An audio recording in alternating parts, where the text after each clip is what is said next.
¿Dónde más iré, Dios? ¿Dónde más iré? Tienes palabras de vida eterna. ¿Dónde más iré, Dios? ¿Dónde más iré? Tienes palabras de vida eterna. ¿Dónde más iré, Dios? ¿Dónde más iré? Tienes palabras de vida eterna. ¿Dónde más iré, Dios? ¿Dónde más iré? Tienes palabras de vida eterna. A orar y luego vamos a ir a la palabra del Señor. Oramos. Padre, te doy gracias por tu palabra, por lo que cada día haces por nuestras vidas. Te ruego que nos ayudes en este momento final de la reunión a poder escuchar tu palabra, a poder meditar en ella, lo que tienes para hablarnos por medio de ella, que cada uno pueda recibir por medio de tu Espíritu Santo la iluminación para comprender, para entender, para poder extraer el alimento que necesita para su vida espiritual, nos pueda mostrar a Cristo y que realmente el Evangelio pueda ser vivo por medio de este texto del día de hoy.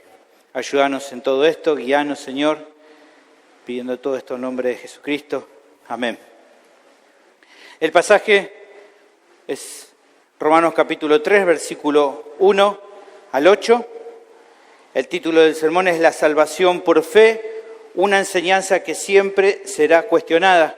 Esta es la segunda parte que comenzamos la semana anterior. Leemos el texto, versículo 1 al versículo 8. Dice así la palabra del Señor.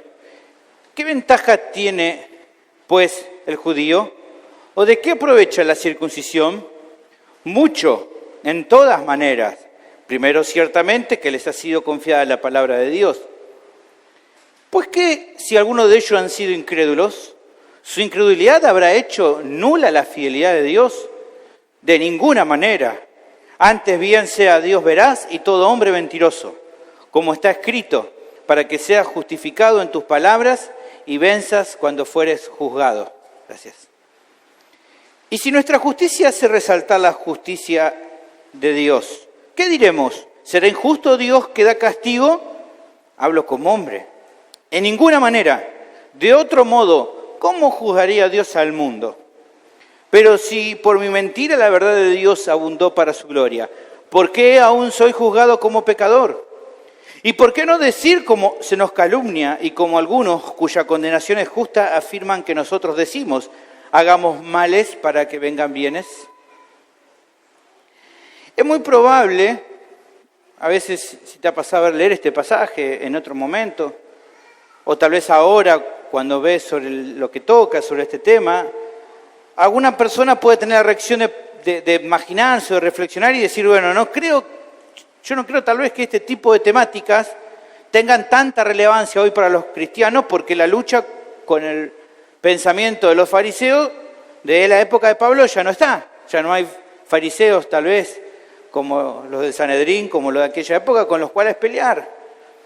Pero en realidad, si reflexionamos en la historia, especialmente en la historia de la Iglesia, podemos ver que justamente la enseñanza de la salvación por la fe sola, que es la que Pablo va a hablar en todo lo que sigue luego y lo que ahora está buscando defender, ha producido evidentemente reacciones de mucho gozo para aquellos que realmente la comprendieron, pero también de rechazo absoluto en muchos periodos de la historia de la Iglesia.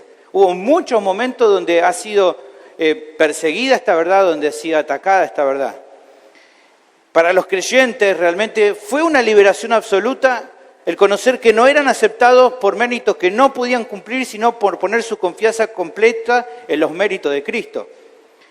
Pero en cambio, para los religiosos falsos, esta enseñanza evidentemente no podía ser admitida de ninguna manera y por eso buscaron ponerle palos en la rueda cada vez que pudieron.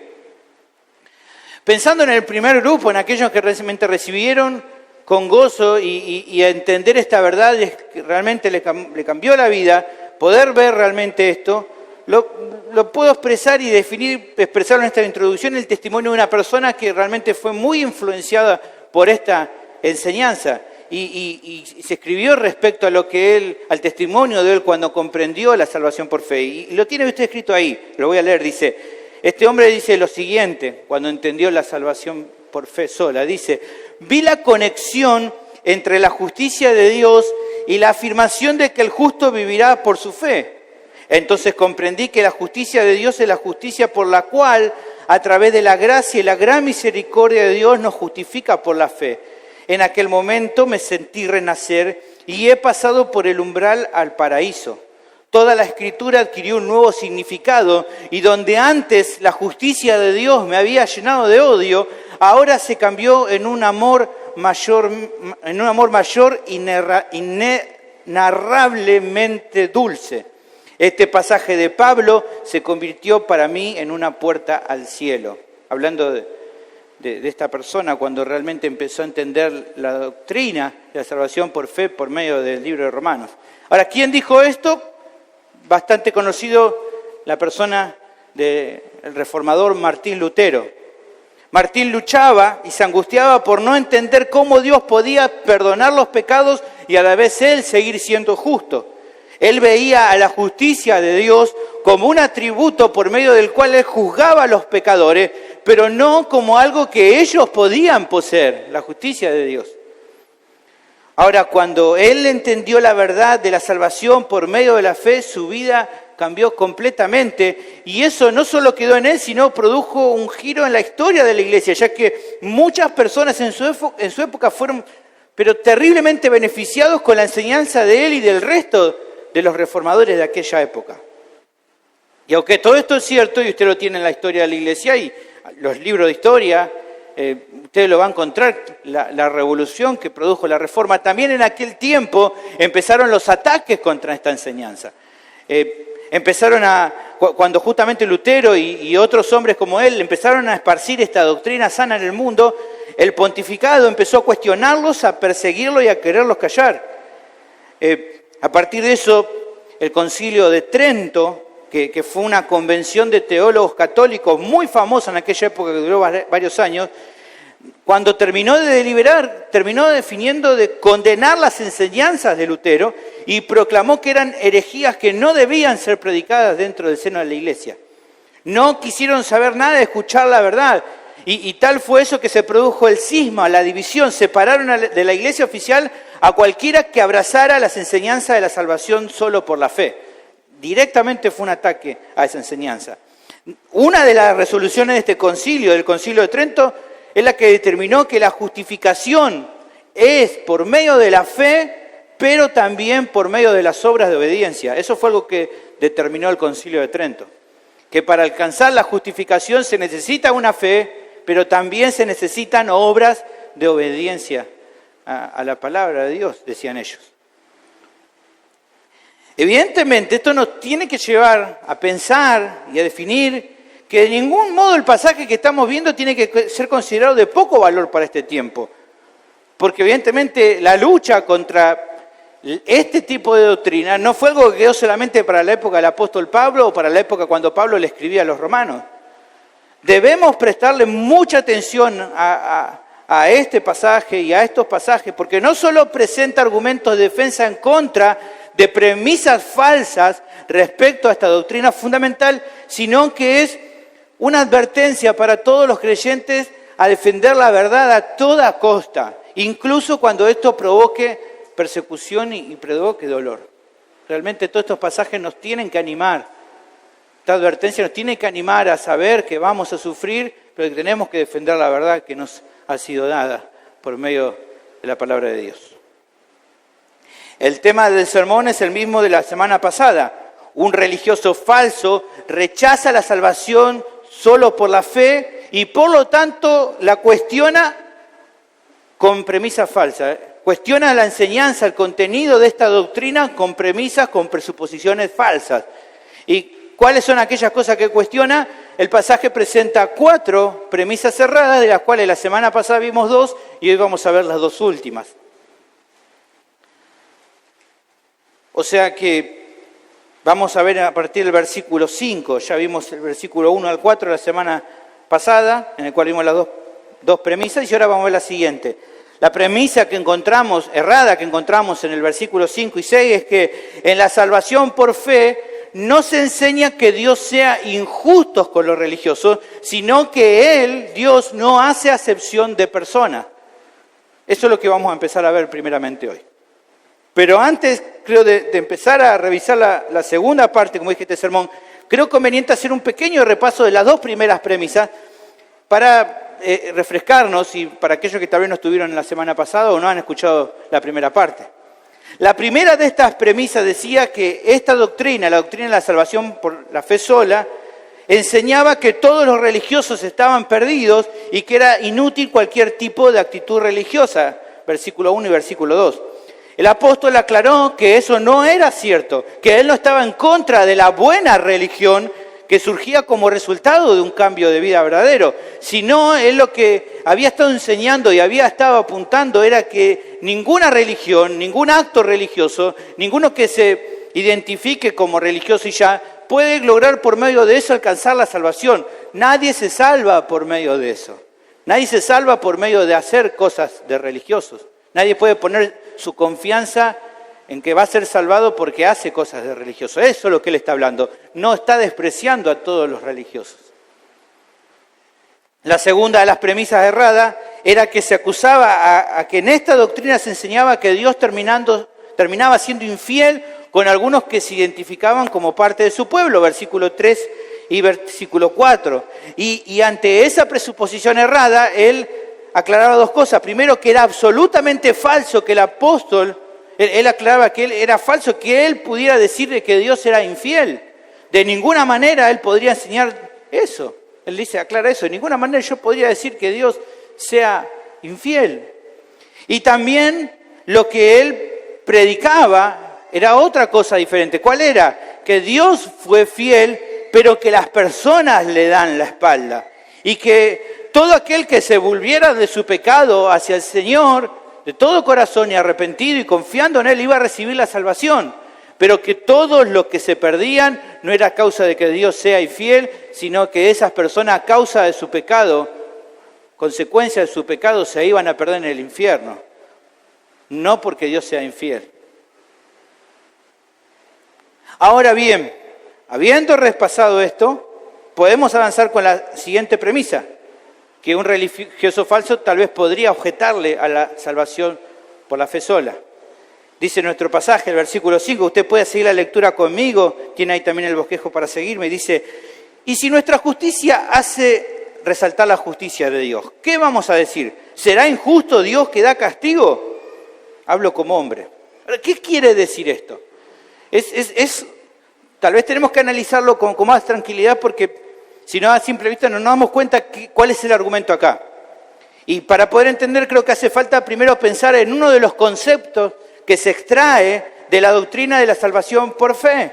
Para entonces ahí, entendiendo ese concepto, una implicación de la doctrina por la salvación por fe, entonces entender de qué se está acusando. ¿Qué sería ese concepto? Bueno, lo que usted tiene ahí anotado, cuando se enseña que para que el pecador pueda recibir el perdón de sus pecados, tiene que creer en el Señor. Lo que se está implicando con eso es que esa persona no puede poner su confianza en algo que pueda poseer en sí mismo. Cuando hablamos de que es por fe, estamos declarando que no hay nada que podamos encontrar en nosotros mismos que pueda ser útil o necesario para nuestra salvación. Cuando se enseña que es por fe, nos estamos rindiendo ante la evidencia de que no hay nada bueno en mí, de que no puedo salvarme por mí mismo, no tengo un salvavidas en mí para salvarme. Entonces necesito arrojarme en los brazos de otro que pueda darme lo que yo no puedo tener en mí mismo. Eso es la salvación por fe. De confiar en alguien que pudo hacer lo que yo no pude hacer por mí mismo. Del que tiene poder para cambiarme, porque yo no tengo poder para cambiarme. Y de esa persona que puede cambiarme justamente y hacerme parte de la familia de Dios y darme la salvación. Juan capítulo 1, versículo 12 habla de esto. Dice, mas a todos los que le recibieron, a los que creen en su nombre, les dio potestad de ser hechos hijos de Dios. Evidentemente ya te das cuenta en quién es a quién abraza nuestra fe. Nuestra fe abraza a Cristo, reconoce a Cristo como nuestro Salvador, como aquel que hizo lo que nosotros no podíamos hacer.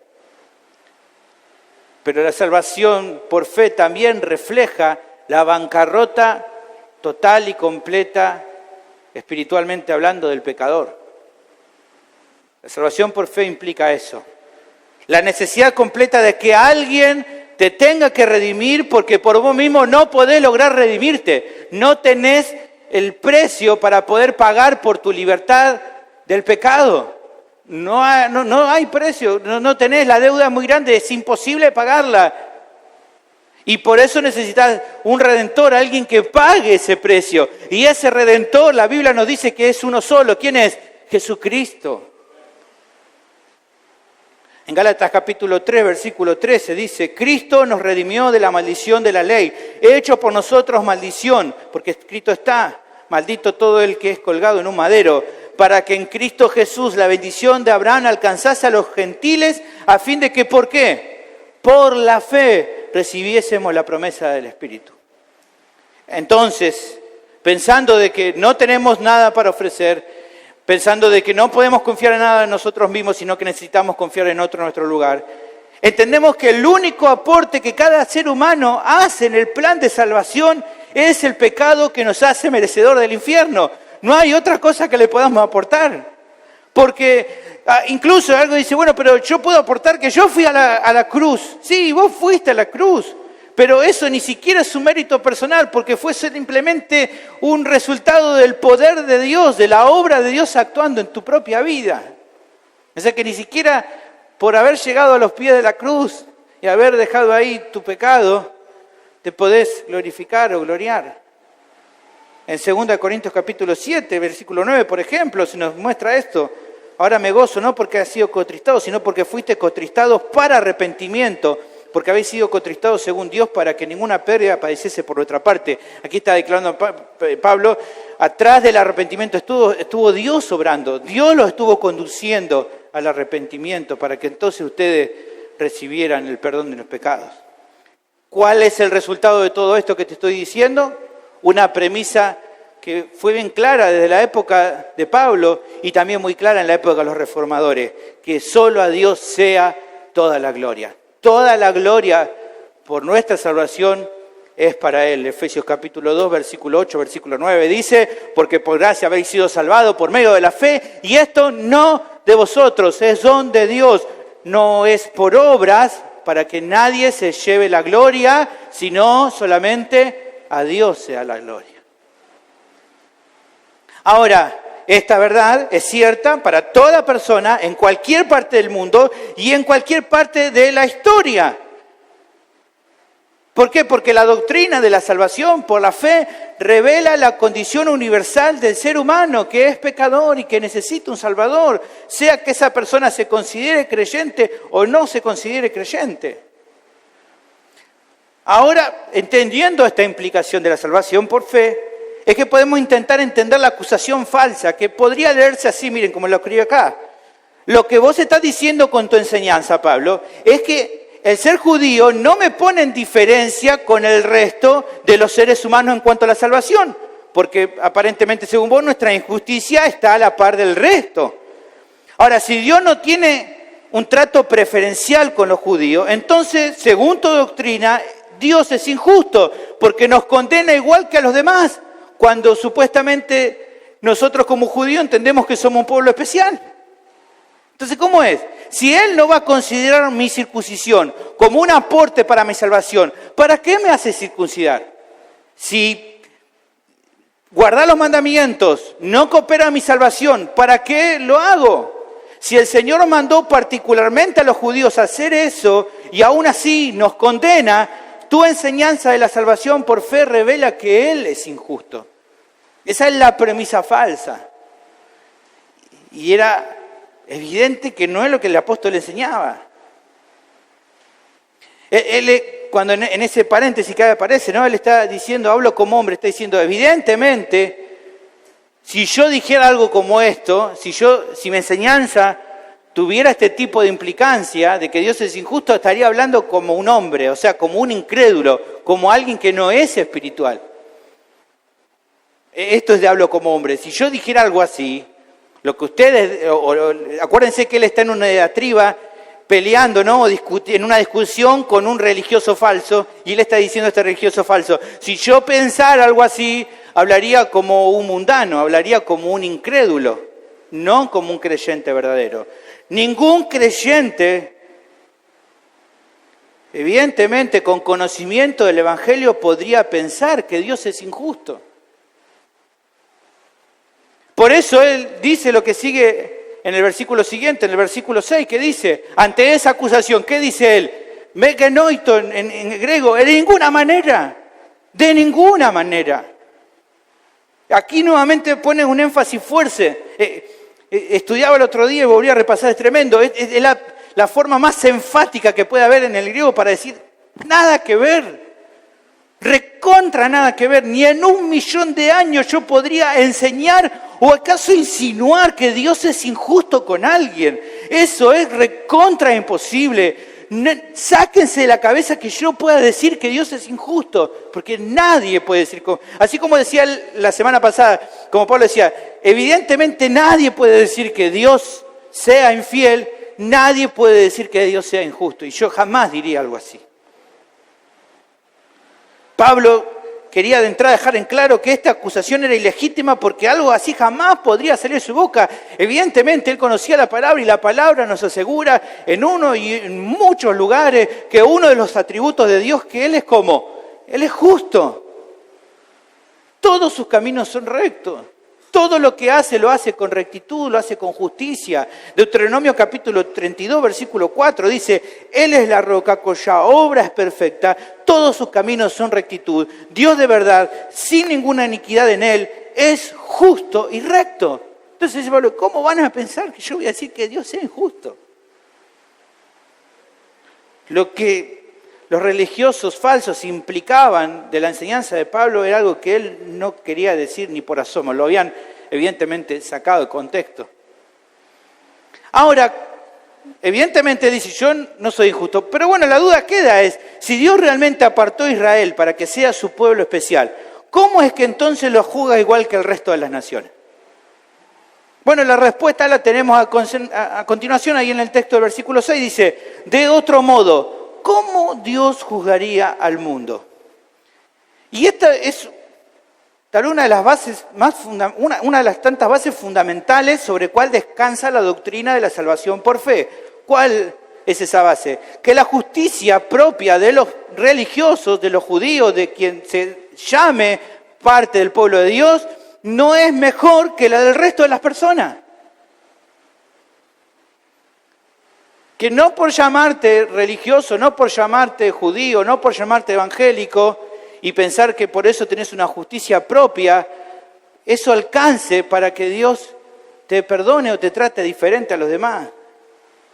Es verdad que Dios llamó a los judíos para que sea su pueblo especial, pero que ellos sean un pueblo especial, que no quiere decir que por su condición de elegido ellos tuvieran un mérito especial que el resto.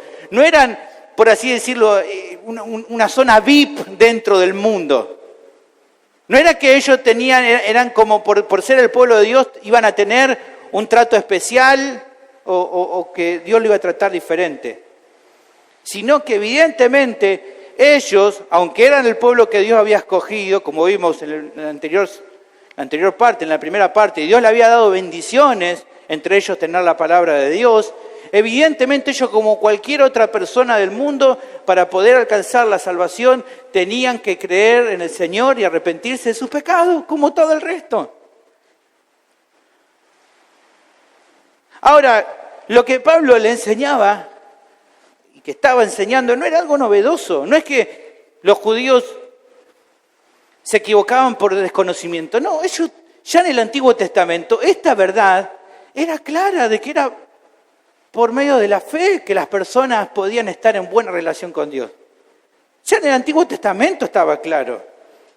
De hecho, él un poquito más adelante va a citar el ejemplo de Abraham, mostrando que para que Abraham pudo estar en buena relación con el Señor fue por fe. No fue porque se haya circuncidado, porque de hecho, por así decirlo, él se salvó, él recibió esta buena relación con Dios a partir de creer, aún antes de haber sido circuncidado. Génesis capítulo 15, versículo 6 dice, creyó a Jehová Abraham y le fue contado por justicia.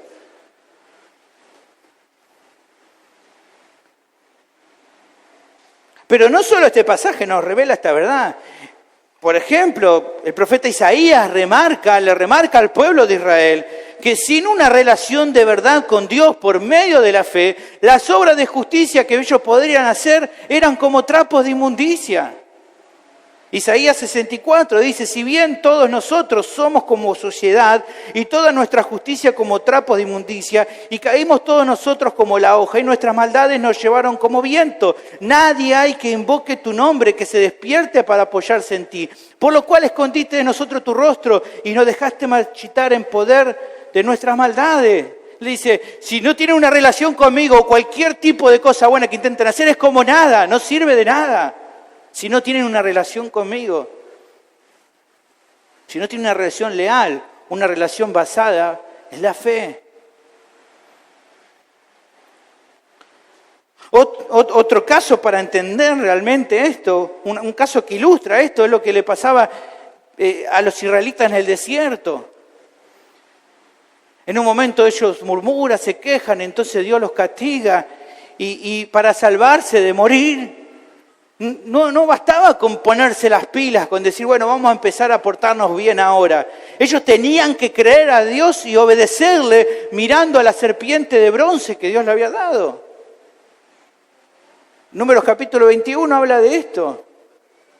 No había poder en la serpiente, no era cuestión de que se iban a salvar por ponerse las pilas. Ellos tenían que creer en lo que Dios le había dicho. ¿Y qué Dios le había dicho? Miren a la serpiente porque todo aquel que mire a la serpiente va a recibir la sanidad. Entonces era por medio de la fe que ellos podían recibir esa bendición. Dios no podía mirar para otro lado, no puede mirar a un religioso simplemente porque se crea religioso y mirar para otro lado y decirle siga, siga, como decían los árbitros de fútbol, siga, a la injusticia del pueblo o a la justicia de aquel que se cree parte de su pueblo, porque entonces si Dios hiciera eso, Él sería injusto. Por eso, hermano, la única manera de que los judíos y que cualquier persona pudiera estar bien con el Señor era por medio de la fe verdadera. ¿Por qué? Porque por medio de la fe verdadera, hermano, aquella persona arrepentida apela a la misericordia de Dios. Reconoce su culpabilidad propia y no busca justificarse por ningún mérito personal. ¿Se acuerdan lo que hablamos la semana pasada de David? El creer implica el apelar a la misericordia de Dios. El creer implica decir, Dios, tenés todo tu derecho si querés a destruirme, pero te imploro por misericordia. No voy a justificarme, decía David, no voy a decir, lo que pasa, que Betsabé fue la culpable, no, porque yo soy medio así, no. Él dijo, justo es tu palabra, tus juicios son puros. Ten misericordia. En resumen, entonces, hermano, la tercera premisa falsa que el pasaje presenta en contra de la salvación por fe sola es que esta doctrina enseña, según esa premisa falsa, que Dios es injusto si no hace diferencia con un religioso.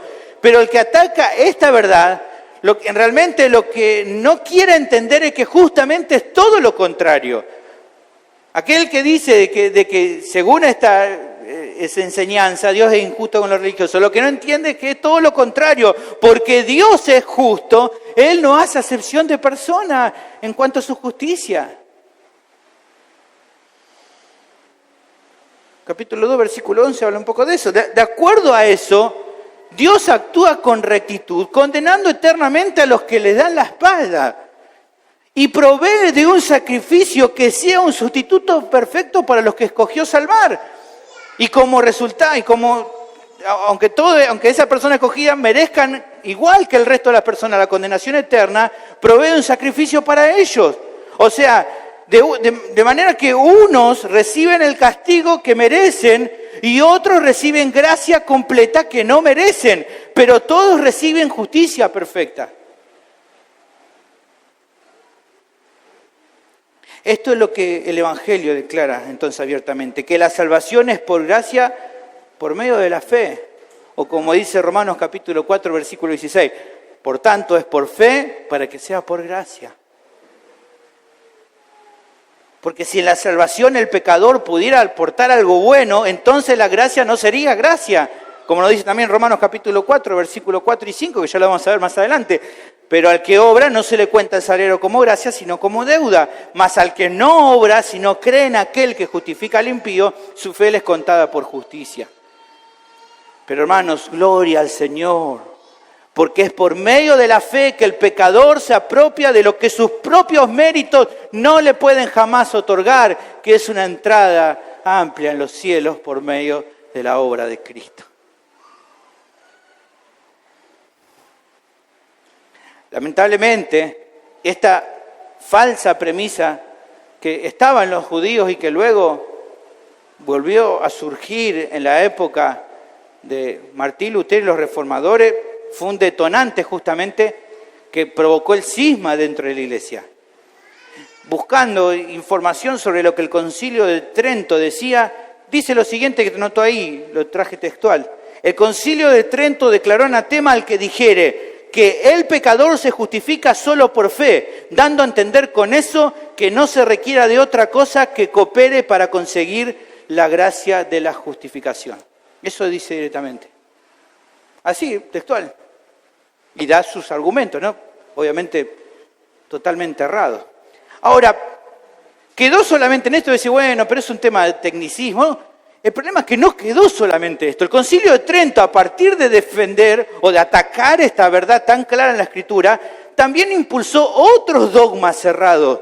Otros dogmas este concilio sacó. Por ejemplo, que la justificación no es un evento, sino un proceso de toda la vida. Que si entonces hay una cooperación del ser humano con sus obras de obediencia en la justificación, quien deja de hacer esas obras de obediencia puede caer de la gracia, o sea que puede perder la salvación, perder ese estado de justificación y que tiene que hacer obras de penitencia para poder volver a recuperar esa justificación que perdió. También el Concilio de Trento terminó definiendo que la tradición y la enseñanza del liderazgo de la iglesia, de los líderes, tenían el mismo peso y valor que lo que la Biblia expresaba. Y también definió que cualquiera que cuestionara lo que estos líderes religiosos decidieron iba a ser considerado hereje y expulsado de la iglesia. No sé vos, pero ¿no te suena a veces alguna de estas cosas parecido a cosas que se hablan en muchos púlpitos?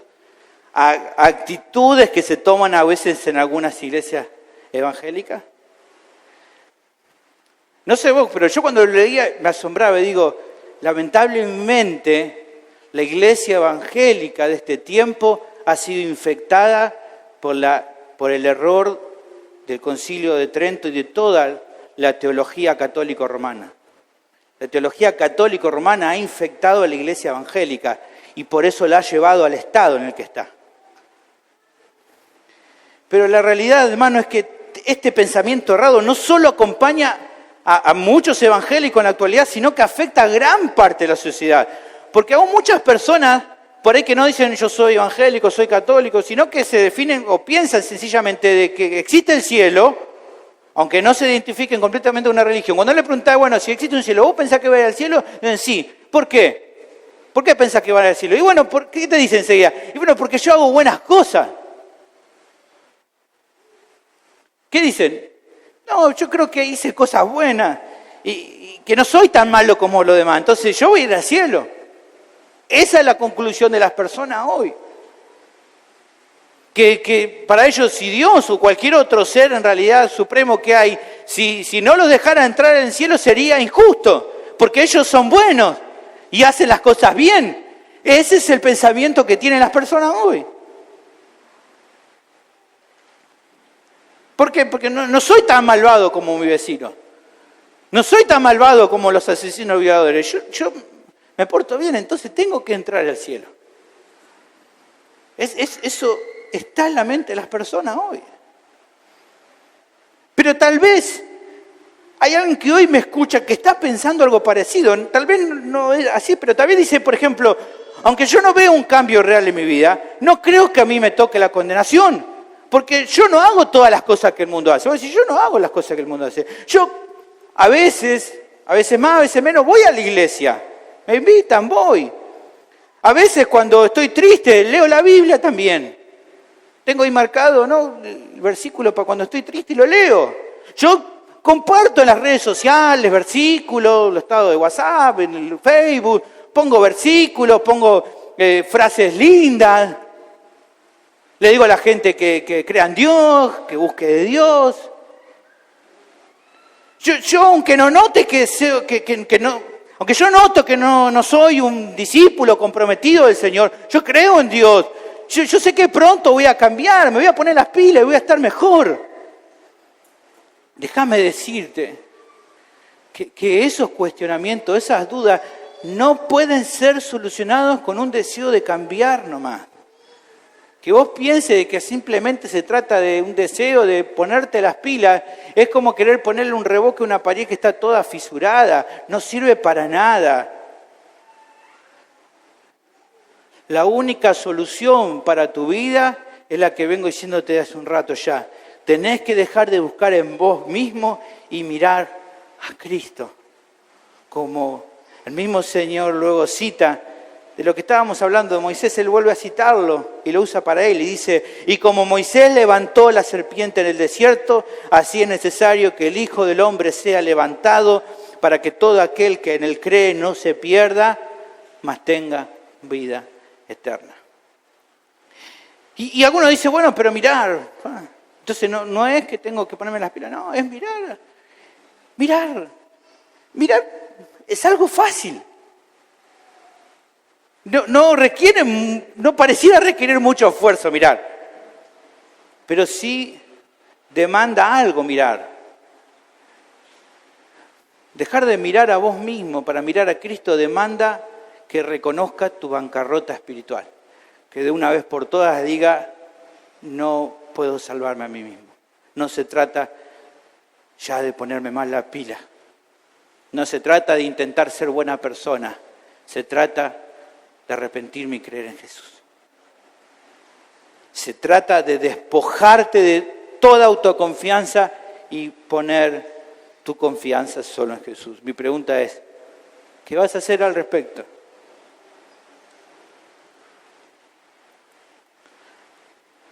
La siguiente, la última, las premisas, la encontramos en el versículo 7 y versículo 8.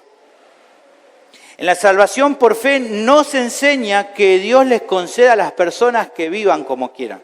Eso es solamente una excusa de los que le dan la espalda a Dios, de los que rechazan la verdad. El pasaje concluye con otro ataque blasfemo a esta doctrina. Dice, pero si por mi mentira la verdad de Dios abundó para su gloria, ¿por qué aún soy juzgado como pecador? ¿Y por qué no decir, como se nos calumnia y como algunos cuya condenación es justa, afirman que nosotros decimos, hagamos males para que vengan bienes? Lo que se menciona es algo parecido al concepto anterior, pero creo que es algo más horrible todavía, que es, bueno, podría entenderse así, lo escribí así, mirá, Pablo, si como vos enseñás, cuando yo miento, lo que hago es resaltar la verdad de Dios, o sea, mostrar lo que bueno que es Dios, ponerle que mi infidelidad hace destacar la fidelidad de Dios. Si mi maldad, como vos decís, exalta la bondad de Dios, entonces lo que vos estás predicando a fin de cuentas es que mi pecado glorifica a Dios. En conclusión, tu doctrina es, pequemos más porque con eso va a venir un mayor bien. Eso es lo que estás implicando vos. La acusación hacia Pablo era que él predicaba un tipo de antinomianismo. ¿Qué es eso? Una palabra media rara, antinomianismo. ¿Quién es un antinomiano? Bueno, hace un tiempo seguramente lo has escuchado, Isa lo ha explicado varias veces cuando le tocó predicar, ¿Qué es eso? ¿Podemos repasar de una forma fácil? Bueno, es una creencia por la cual, al estar convencido de que Dios perdona toda la deuda del pecador, entonces ya no hay ninguna necesidad de cumplir con los mandamientos de Dios. Eso es antinomianismo. La parte de anti y nomianismo es de nomos, que es ley. Entonces, anti-ley, eso es antinomianismo. Esta declaración, este ataque de que Pablo era antinomiano, no era imaginario. O sea, había personas dentro del entorno evangélico que sí, lamentablemente, estaban enseñando esta aberración del antinomianismo. Judas, versículo 4 lo dice, porque algunos hombres han entrado encubiertamente, los que de antes habían sido destinados para esta condenación. Hombres impíos que convierten en libertinaje la gracia de nuestro Dios y niegan al Dios único y soberano y a nuestro Señor Jesucristo. Esto es un tipo de antinomianismo. Ahora, la realidad evidentemente es muy clara, hermanos. La doctrina de la salvación por la fe sola, sin necesidad de las obras, no defiende al antinomianismo. No estamos diciendo que podemos hacer las cosas como nosotros queramos. De hecho, hermanos, nuestra enseñanza apunta a que alguien que no anda en obediencia a los mandamientos de Dios no puede considerarse creyente verdadero. Alguien que hace en su vida lo que quiere no puede decirse cristiano por más que diga yo creo en la gracia de Dios. ¿Por qué? Porque las buenas obras no cooperan con la justificación, pero son fruto de la santificación. Como Efesios 2, capítulo 2, versículo 10 dice, porque somos hechura suya. Luego de declarar que la salvación es por gracia y que no nos podemos gloriar de eso, Pablo luego aclara y dice, somos hechura suya, creados en Cristo Jesús para buenas obras, las cuales Dios preparó de antemano para que anduviésemos en ella. O sea, sin fe genuina no hay obras. Y si no hay obras, quiere decir que antes no hay fe genuina. O sea que la fe que declara un antinomiano, un antinomiano que dice, bueno, yo puedo vivir mi vida como quiera porque con tal Dios me salvó y me perdonó todo y ahora puedo vivir como yo quiera. Ese tipo de fe es una fe que no proviene de Dios y que no se dirige a Dios. Es una fe que está, como dice Santiago 2:26, muerta, porque como el cuerpo está sin espíritu, como el cuerpo sin espíritu está muerto, dice Santiago, así también la fe sin obra está muerta. Así que evidentemente la doctrina de la salvación por fe no defiende al antinomianismo. Ahora, no sé, ustedes, si volvemos a nuestro pasaje, se dieron cuenta en esta última acusación, cuando me lo puse a pensar, ¿no? Primero me llamó la atención, dije, ¿por qué Pablo no vuelve a usar de ninguna manera? ¿No? Ya vine hablando, ¿no? Mira que no, de ninguna manera. De ninguna manera. Acá no utiliza eso, no dice de ninguna manera. ¿Por qué? Bueno, yo creo que su respuesta pasa por otro lado. Él no responde ya, no pensaría nunca de esta manera, nunca diría algo de esto. Yo creo que ni siquiera responde eso, por un lado, por lo ridículo que es lo que están diciendo. Pero también porque él va a presentar dos argumentos que son muy duros para responder a esta acusación. Y lo tenemos ahí en el pasaje. Lo primero que él dice está en el versículo 8, dice, el primero remarca que quienes piensan, que aquellos que acusan, que aquellos que piensan, que declaran que la doctrina de la salvación por la fe sola enseña que es lícito vivir pecando, lo que están haciendo lisa y llanamente es, ¿qué dice ahí? Nos están calumniando, o sea, nos están injuriando, dice él. Como se nos calumnia, dice. ¿Qué es esto de injuriar, de calumniar? Aquí la palabra en el original para calumniar es blasfemeo. Es la idea de hablar con desprecio, de hablar de una manera profana de algo que es sagrado. Es la forma de despreciar algo que es bueno, algo que es sagrado, algo que viene de parte de Dios. La misma palabra se utiliza, por ejemplo, en aquellos que maltrataban al Señor en la cruz. Dice en Marcos capítulo 15, versículo 29 y 30, y si los que pasaban, dicen, le injuriaban, blasfemeo, meneando la cabeza y diciendo, tú que derribas el templo y en 3 días lo reifica, sálvate a ti mismo y desciende de la cruz.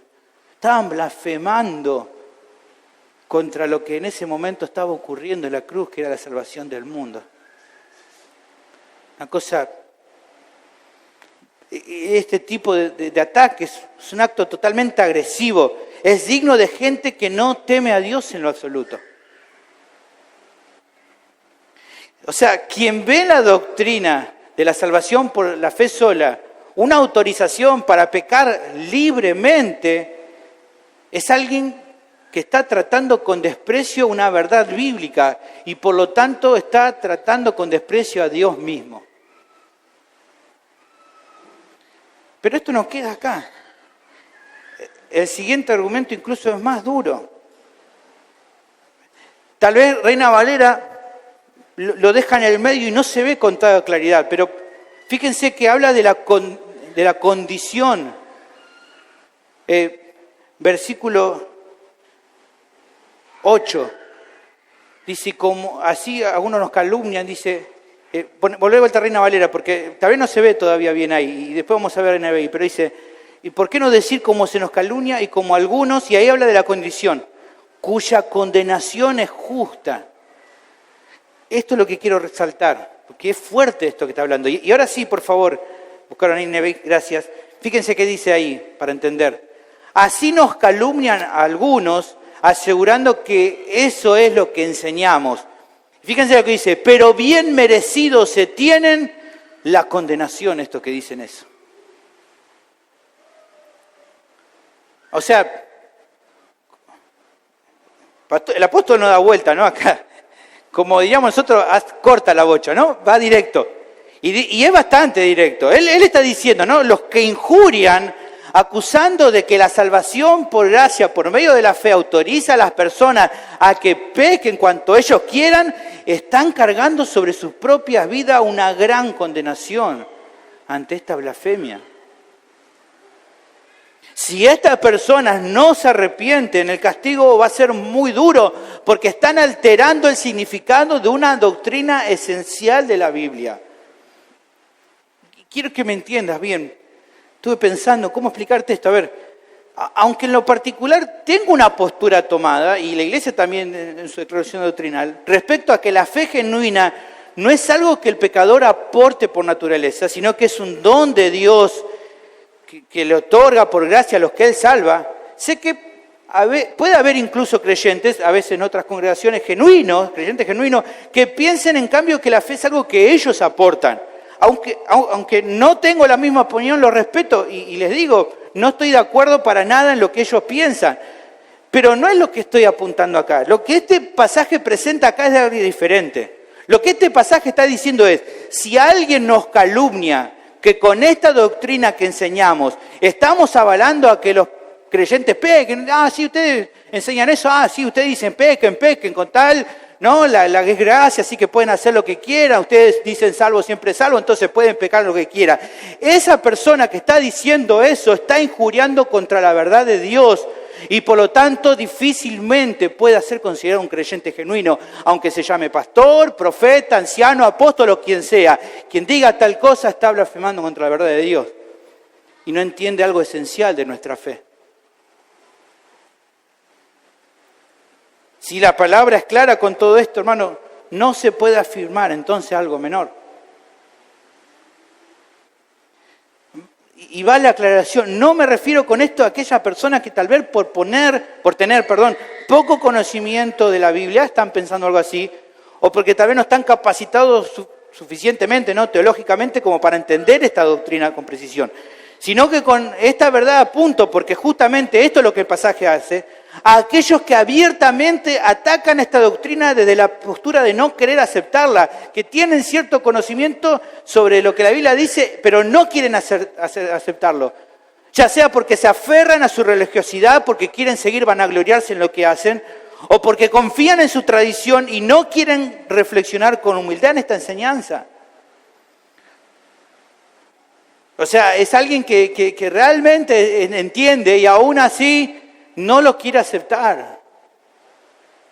O sea, a las personas que me estoy refiriendo en ese sentido, se podría ilustrar tal vez con el pasaje de la confrontación de Jesús con los líderes religiosos de Mateo capítulo 11, versículo 29 al 33. Los leo para que entiendan, a ver, ilustrar esto que estoy queriendo decir. Dice, Jesús respondiendo les dijo a los líderes judíos, os haré yo también una pregunta, respondedme, y os diré con qué autoridad hago las cosas. Ellos le estaban queriendo, ¿no?, buscar al Señor, y el Señor, como buen judío, le responde una pregunta a nuestra pregunta, y le dice, ustedes me responden y yo les respondo. Y entonces le dice, ¿el bautismo de Juan era del cielo o de los hombres? Bueno, la respuesta era del cielo. Ahora, fíjense, ellos discutieron entre sí, ¿no? Se juntaron ahí, entre todos. ¿Qué decimos? Bueno, no sé. Si decimos del cielo, que la verdad, van a decir, bueno, ¿por qué no? Él no va a arrepentir. ¿Por qué no creyeron entonces? Pero ¿y si decimos de los hombres? Temían al pueblo, pues todos tenían a Juan como un verdadero profeta. Así que ¿saben cuál fue la respuesta de ellos? No sabemos. Mentira, no es que no sabía. Eso fue una excusa. Ellos sabían la respuesta que podían dar, pero no quisieron darla.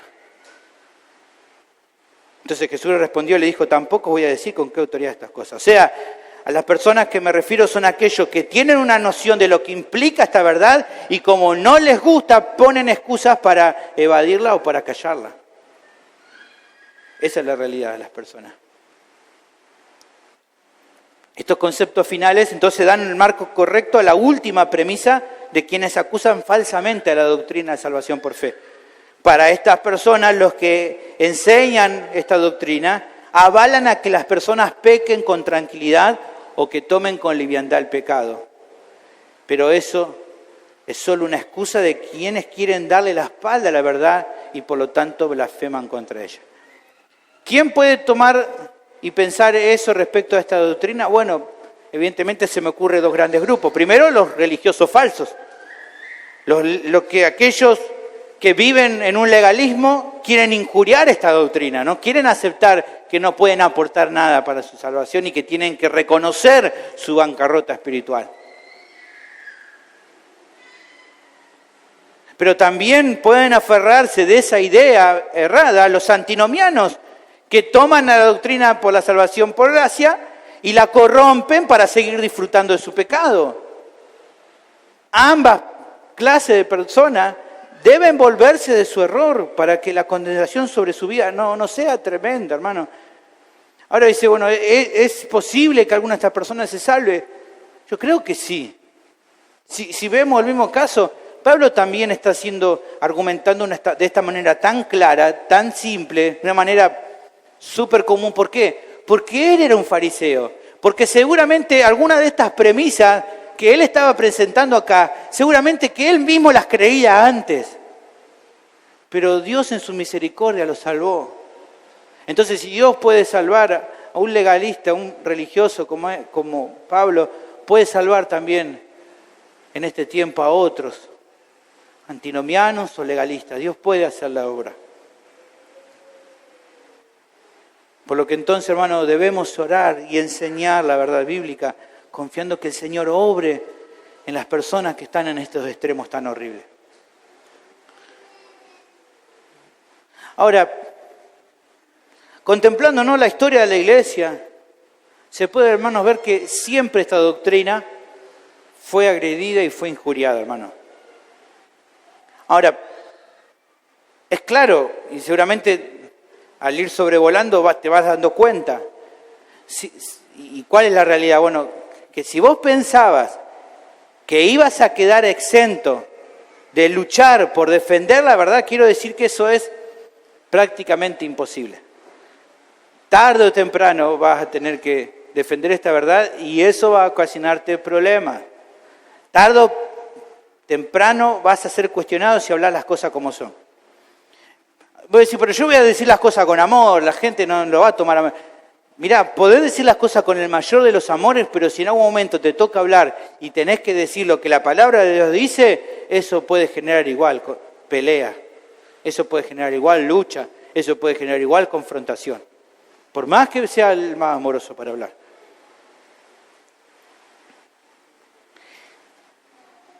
Pero que sepas, y que yo te esté advirtiendo, y no te lo digo yo porque sea profeta, sino porque la Biblia lo dice, obviamente, que sepas de que por decir la verdad vas a tener oposición y vas a tener rechazo, no debería generar que te calles esta verdad. Bueno, entonces voy a salir de la calle y voy a empezar a decirle a todo el mundo. No.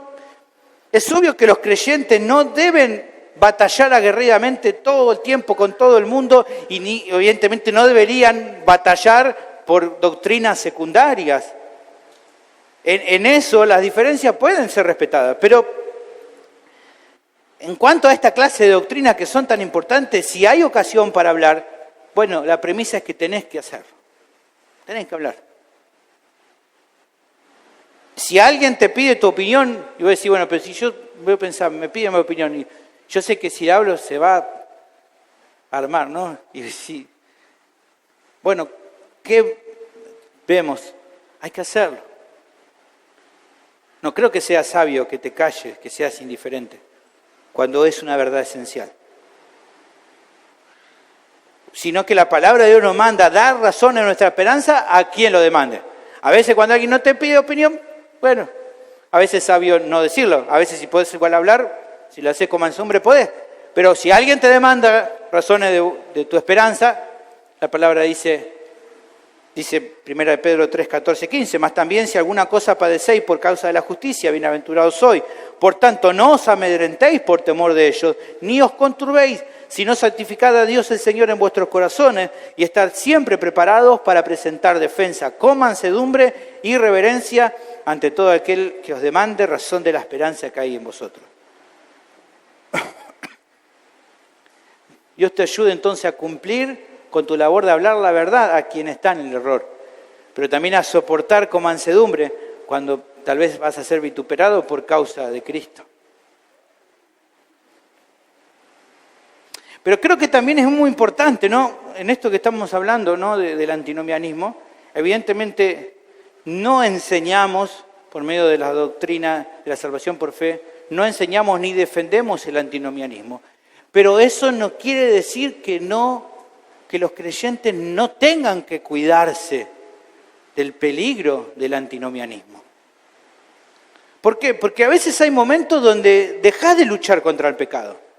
Y hay momentos que cuando dejás de luchar contra el pecado, la gracia de Dios se vuelve una justificación, una forma de justificarte para no hacerte cargo de tus malas actitudes. Y bueno, el Señor conoce mi lucha, bueno, yo siempre le pido que me cambie, ¿no? Pero todavía no pude alejarme de este pecado. Bueno, yo sé que la gracia de Dios me perdona, entonces no hace falta que sea tan duro con el pecado. Bueno, me esfuerzo, pero todavía no lo logro. Hermanos, es cierto, hermanos, que la lucha con el pecado no es simple. Pero tan cierto como eso, es la realidad de que siendo un creyente genuino, si disponés tu vida por medio del poder de Dios a mortificar tu pecado y a practicar, a vivir la piedad, la justicia práctica en tu vida, podés ir avanzando en tu santificación. No es imposible ir venciendo al pecado. Eso es una mentira. Es una mentira que a veces nos hacemos en nuestra cabeza. Este deseo de santificarte tiene que estar siempre en tu vida. ¿Por qué? Porque justamente la voluntad de Dios que vos te santifiques. No podés decir que a Dios no le importa que vos te santifiques, porque Dios quiere que tú santifiques. Hay muchos pasajes en el Nuevo Testamento donde se nos revela con claridad que la voluntad de Dios es nuestra santificación. Por ejemplo, 1 Tesalonicenses 4:3, pero hay muchos más. Pero para eso tenés que usar los medios de gracia que Él te ha dado para que puedas crecer. Evidentemente, sin la palabra de Dios, sin la oración, sin una comunión verdadera con una iglesia local, no vas a poder lograrlo porque no vas a estar usando los medios que Dios te dio para santificarte. Pero también si usás de estos recursos que el Señor te da, evidentemente como creyente vas a dar frutos que glorifiquen el nombre del Señor. Pero también como creyente hay algo que debes tener siempre en mente. Hay algo que tenés que tener siempre en mente. Dios no va a ser nunca indiferente con tu pecado.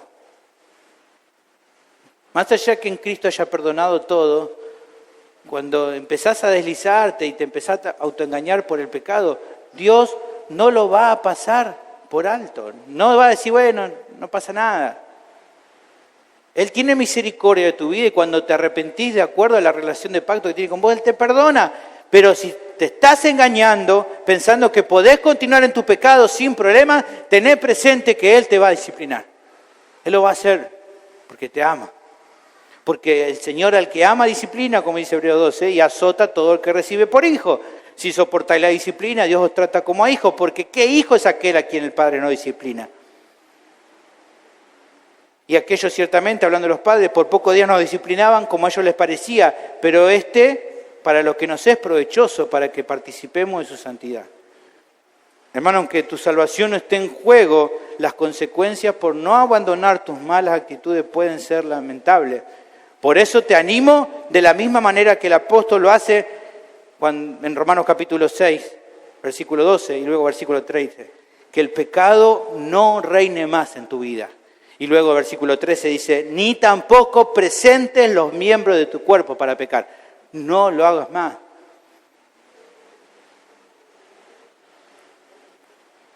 Finalmente, así también, como en la primera parte no alertaba del peligro de confiar en una religiosidad externa como razón para ir al cielo, es igual de peligroso que por el hecho de entender que las obras no salvan, creas que podés ir al cielo sin tener en cuenta los mandamientos de Dios. O sea, repito, así como está perdido el que se resguarda, el que confía que va a ir al cielo porque tiene una religiosidad externa, porque dice que es religioso nomás, así como está perdido ese, está también perdido el que piensa que porque Dios salva por gracia puede seguir haciendo con su vida lo que quiere. Esa persona también está igual de perdido.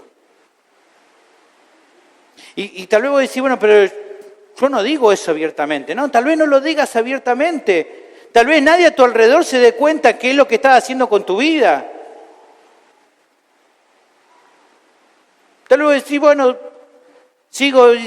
te sigan todo engañando, diciendo, bueno, ya voy a salir de este pecado y seguís haciéndolo, y seguís haciéndolo, y seguís haciéndolo, y seguís pensando que Dios es un Dios de gracia, y bueno, que vos no pasa nada, Él te va a perdonar todo, y seguís en esa vida y no lo contás a nadie, no se lo confesás. Tal vez externamente te mostrás como un súper reformado, pero por dentro seguís consumiendo cosas en tu intimidad, seguís haciendo lo que vos querés. Mirá, si vos seguís pensando de que podés seguir así la vida sin rendirte de verdad al señorío de Cristo, quiero decirte que todavía no naciste de nuevo. Que no podés seguir así, sea el pecado que sea.